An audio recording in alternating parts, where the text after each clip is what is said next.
BookTube, it's Louise the Bighead Bookworm. Lovely to see you. Hope you're well. Hope you're having a good day. Hope it's not too snowy with you. We're supposed to be having this kind of tremendous snowstorm coming from the east.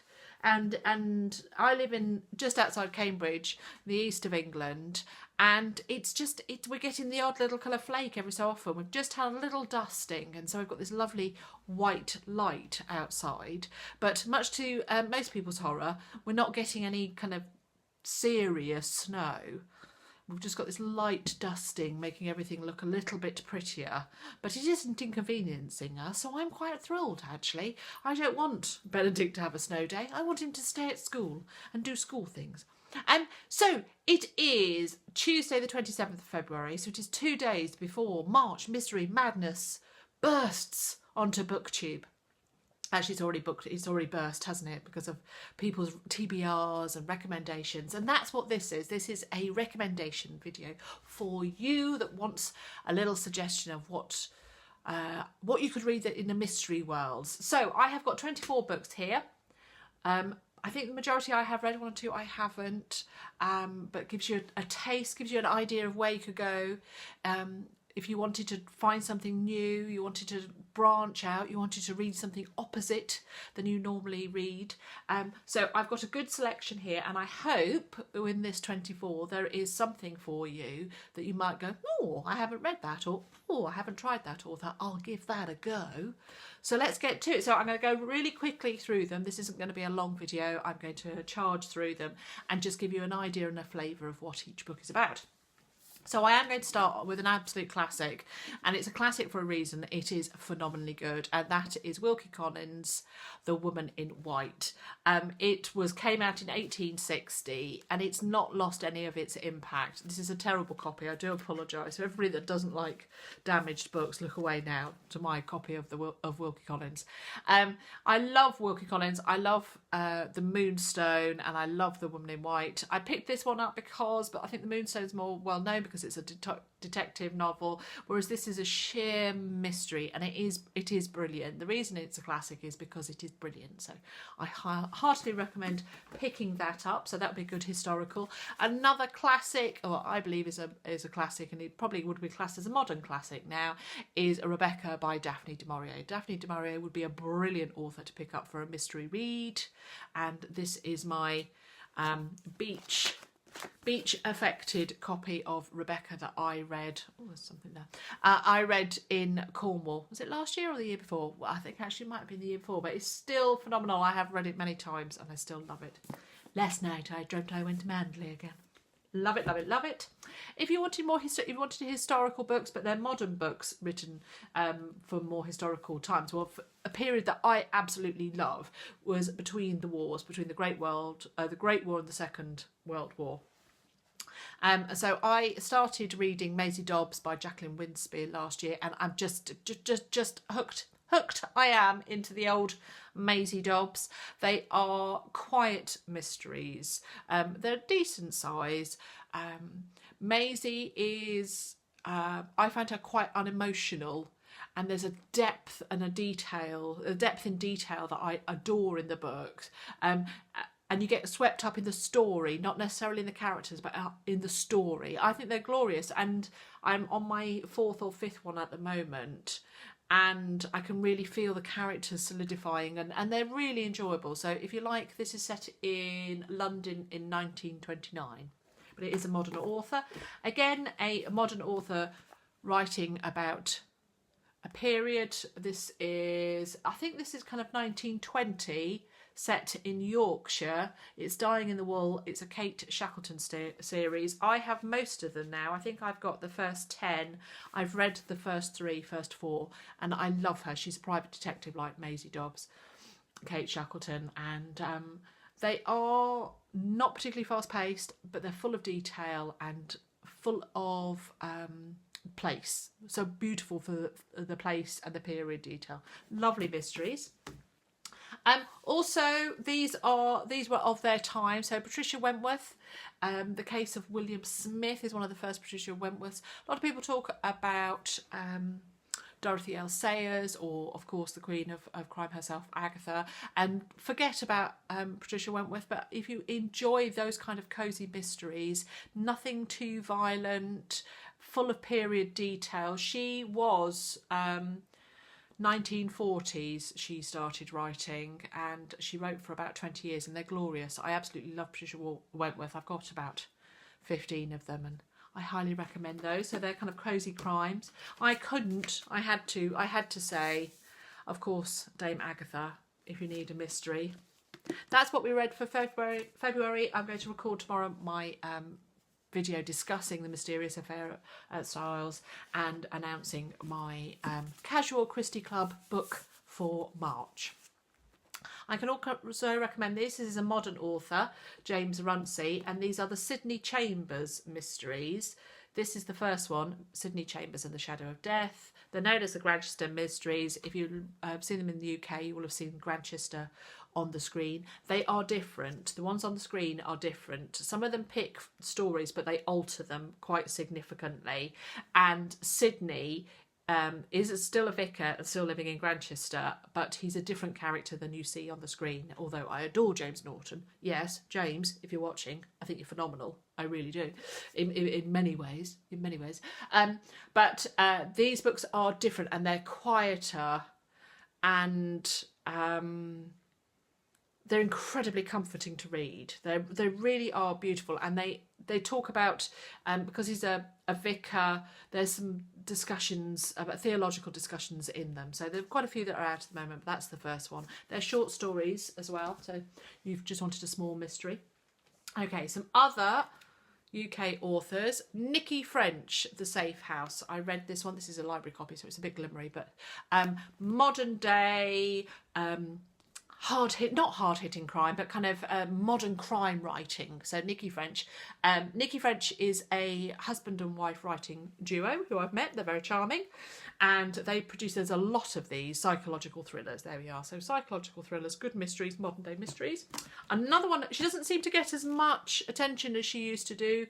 Manette Walters, she used to be really huge. I mean, she was kind of side of the bus huge in the advertising ways. And I haven't seen that as much, whether or not she's bringing out as many as she used to do. Scold's Bride was one of the first ones I read by Manette Walters. Scold's Bride and The Ice House. The Ice House, I think, was her first one. They're both brilliant. So if you want a psychological thriller set in England, Manette Walters, Scold's Bride, you could do worse than that. This is W.J.Burley, Wycliffe, and the Death in a Salubrious Place. There's a big series, the Wycliffe books by W.J.Burley. They're shorter, quicker mysteries set in Cornwall, very much connected with place. So another one that does both Cornish and Cotswolds mysteries is Rebecca Taupe. I just picked this one up from the library. It's Fear in the Cotswolds, but she has a big series in the Cotswolds, and she has a big series in Cornwall, the West Country Mysteries and the Lake District. So there are lots out, and if you're interested in reading about crime set in a particular place in England, you've got the Lake District, you've got West Country, and you've got Cotswolds. So she's a good author to pick, Rebecca Taupe. Let's just move you up there. Also very much into place is Caroline Graham. She's at the Midsummer Mysteries, Midsummer Murders on the television. They originated from Caroline Graham's books. The series are very silly, but the books are really good. I have to say the books are really good, full of detail. You really get it's Chief Inspector Barnaby, and I loved them. Absolutely really love them. I'm recollecting all of the Caroline Grahams. I read them years and years ago and then got rid of my copies, and slowly but surely I'm picking them up again. So I recommend that. Elizabeth George. Oh, she's such a good writer. And these are the Inspector Linley books.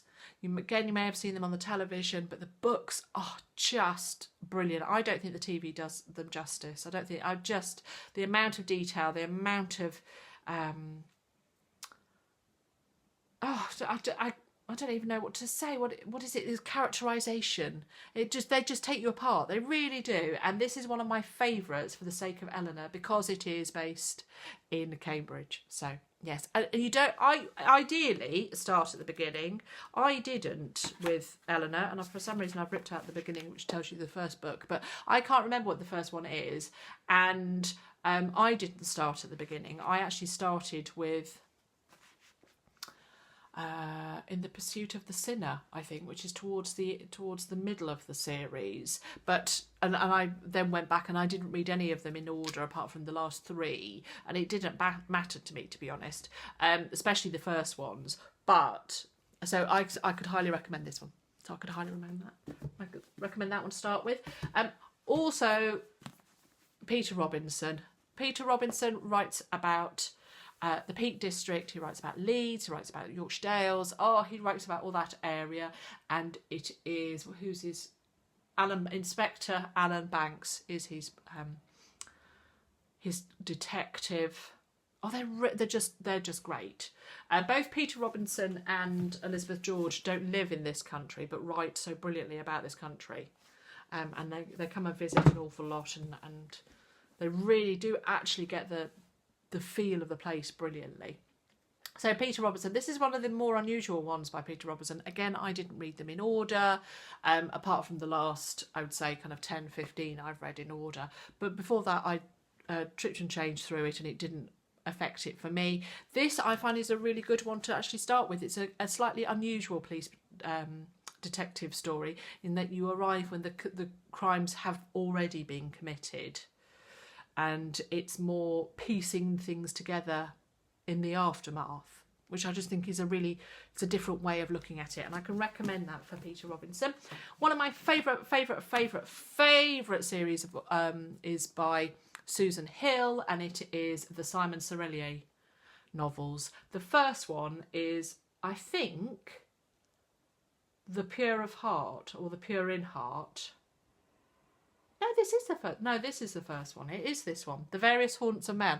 I was looking at the back and it said kind of points to another one, but I think this is the first one, The Various Haunts of Men. It's the first one I read, and it is set in Canterbury, in Kent, in southeast England, and just brilliant. I just read it. If you like police procedurals, if you like place, if you like a good book, there you go. Good mystery.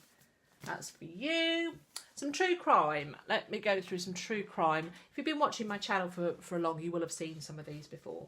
The Monster of Venice. This one doesn't really get mentioned much, and I think it was a really good one. It was by Douglas Preston and Mario Spezzi.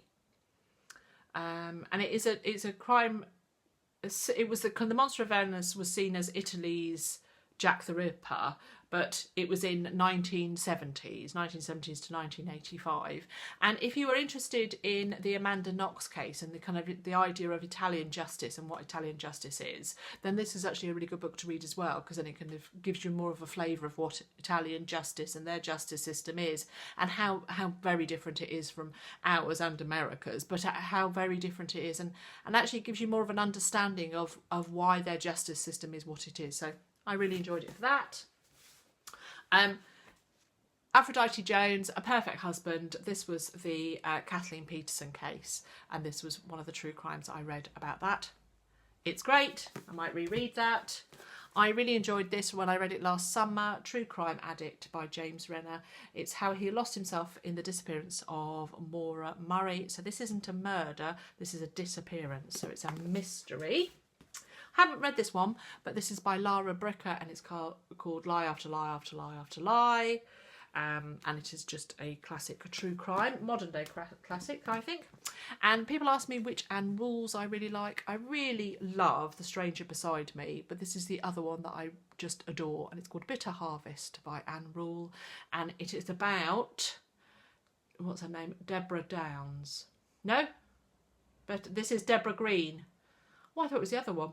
This is Deborah Green, and it was a fire in the house.